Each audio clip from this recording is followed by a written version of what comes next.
Now we're subtracting decimals, and I hope you're excited. It's not as complicated as you think it is. Just like adding decimals was just like regular addition, subtracting decimals works the very same way.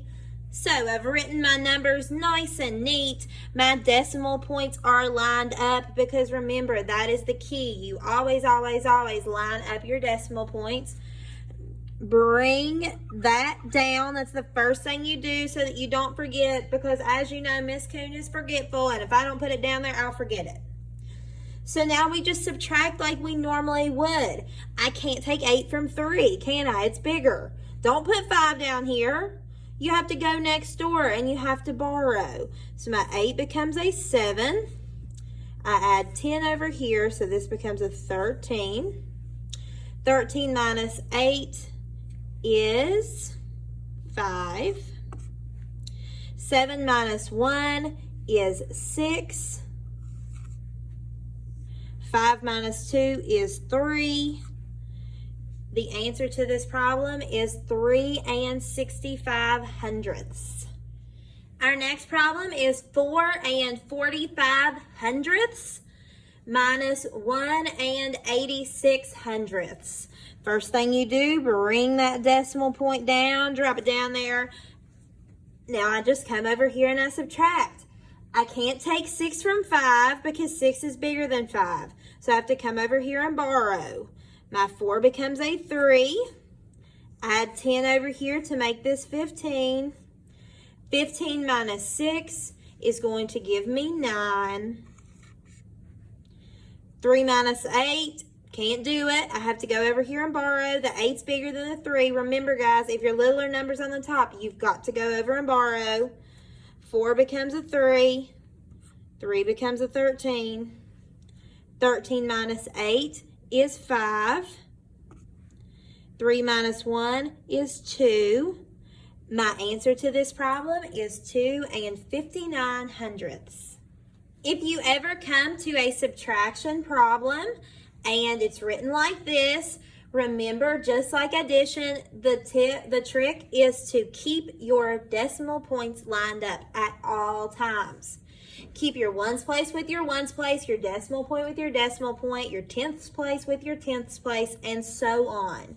So the beautiful thing about subtraction problems is they put the bigger number on the top, so you automatically have to put that one first, because in subtraction, guys, I can't stick my littler number on the top, because how am I going to subtract the big number from it? So the biggest number in a subtraction problem always goes first, minus 6 7/10. Notice how it's lined up. My ones placed with my ones, my tenths is with my tenths. Doesn't matter that I've got a 1 over here that doesn't have anything under it. It doesn't matter that my 3 doesn't have anything under it. They stay lined up. 3 minus 0 is 3. Oh, look at Miss Coon. Forgetting to write her decimal point. See, you have to remind me. Now I'm going to do 6 minus 7. Can't take 7 from 6. So I come over here and I borrow. This becomes a 0. This becomes a 16. 16 minus 7 is 9. Can't take 6 from 0. Make this a 0. Add 10, so that becomes a 10. 10 minus 6 is 4. So the answer to this problem is 4 93/100. All right, let's try one more problem for an example today. This problem's a little bit tricky, so I want you to pay super close attention, okay?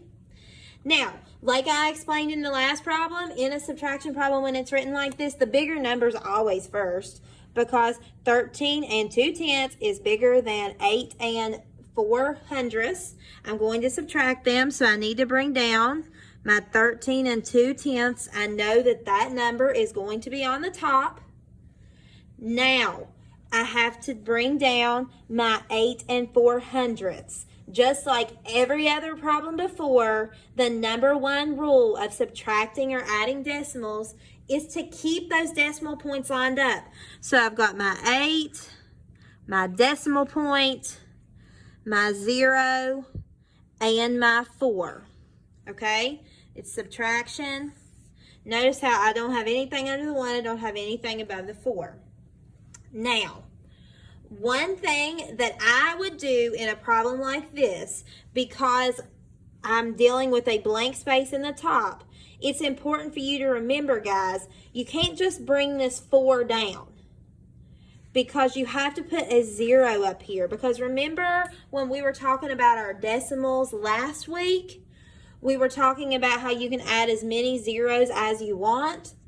There would be an imaginary 0 up there. So it's like saying 0 minus 4.